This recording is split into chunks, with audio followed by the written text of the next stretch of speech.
in the State Department's Africa Bureau. It's been brought out recently by an Inspector General's report. It's one of the smaller bureaus in the Africa. It suffers from morale problems. It suffers from staffing problems. It suffers from a lot of problems. And here, over in Stuttgart, is being set up a very well-funded, large entity that seems to be able to get into almost every aspect of policy. So there was tension, frankly, between state and AFRICOM right from the beginning. And it also came into being at a time that USAID was in a state of crisis. A sharp decline in personnel, many elements of USAID having been split off into new entities, a Global Challenge account, the President's program on HIV/AIDS, which went to the State Department. So there you had a weakened USAID, a difficult Africa situation in the State Department, and suddenly arising with a fair amount of resources, or the promise of resources, AFRICOM. Now there was a second problem.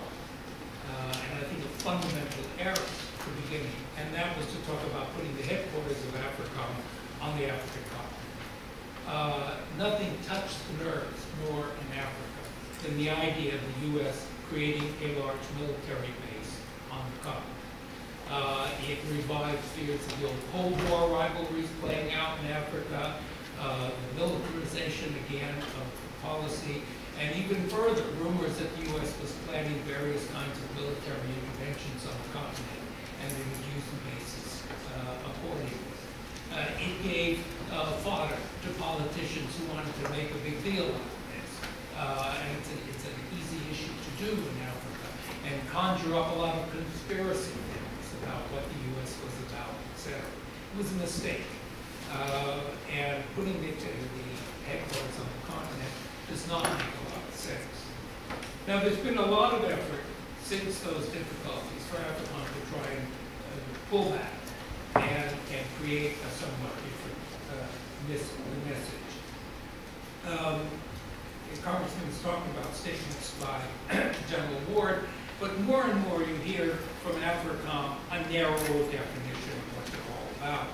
And let me just read a statement not too long ago from General Ward.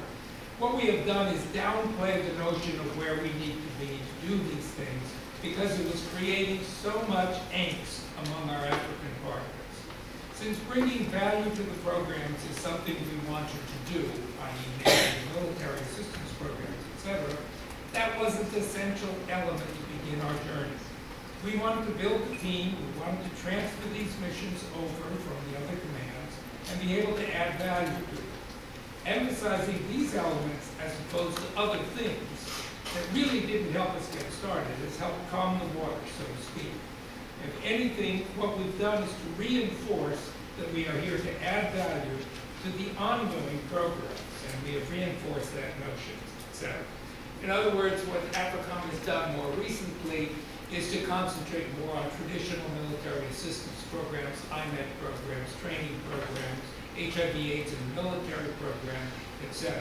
And to send the messages, these programs aren't any different so much from what you've done before, except hopefully they're more efficient, they're more coordinated, and hopefully better resourced. And as a result, a lot of the initial angst about AFRICOM in Africa has calmed down.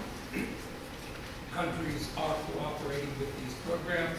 Even Nigeria and South Africa, both countries who had leaders, prominent political leaders denouncing AFRICOM, saying we will never cooperate with it, we won't do anything with it, etc., are both now cooperating or continuing to cooperate in military-to-military programs, recognizing there's nothing so new in these, except they come under a different label and a different command.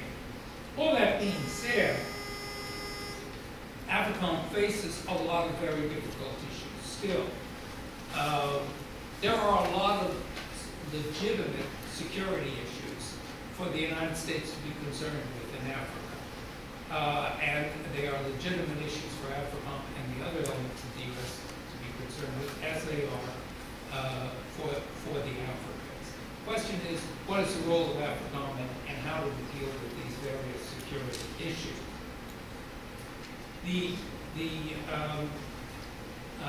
Let me just mention two major security problems that come up with regard to dealing with the various issues in Africa. Now, let me just say beforehand what some of those security issues are. There are concerns with terrorism in Africa, particularly in the Horn and now Somalia in particular, to some extent in the Sahel area, and I'll get back to that in a moment. There is concern about the security of oil supplies. We shouldn't say that we don't care about the security of energy supplies. Energy security is a major U.S. concern. We shouldn't pretend that we're not concerned if there is a danger to the supply of oil and other energy out of Africa. Africa now provides 15 to 20% of our oil imports. Let's be honest about it. We're concerned. But Africa is also concerned because of the oil exporting states. The security of those areas and those supplies are also important. And that leads to larger concerns about the security of the waters around those countries. The Gulf of Guinea doesn't get as much publicity for piracy, but it has one of the highest piracy rates in the world.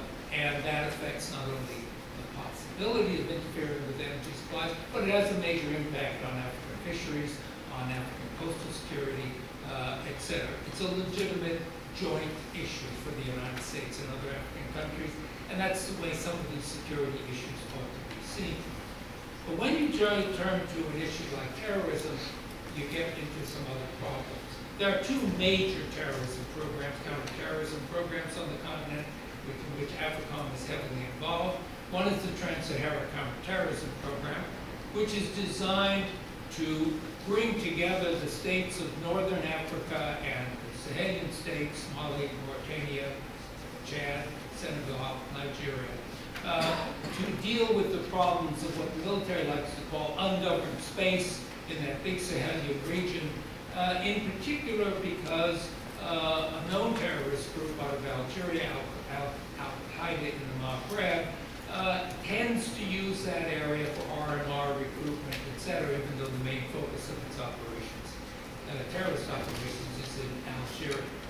The problem here is that there is a question of whether the United States is exaggerating the threat in this area and creating demands upon these states that create problems for them greater than they had before. These are very poor states: Mali, Niger, Chad, etc. Chad, so perhaps royally some problems. And in that region are ethnic groups of Tuaregs with whom the governments have very tenuous relationships. In short, some of the counterterrorism programs have exacerbated those problems. And the question is, how serious is the threat, and how should one address it? Stephen Emerson, who used to be at the Naval War College, has pointed out that on the average there are 12 international terrorist operations in Africa in any one year, which is a very small element of it. And the large number of what you could call terrorists in the formal definition of it relate to domestic terrorist groups which have a domestic objective, the Lord's Resistance Army out of Uganda, etc. So the question is, where should our focus be? So one has to look at the Trans-Saharan program and ask whether it is exacerbating the problem rather than dealing with it. But it also raises this question of what's the role of AFRICOM vis-a-vis other agencies. These are very poor countries. And no matter how much aid we pour into Mali or Niger or these other countries, it's very unlikely that they're going to have major economic development in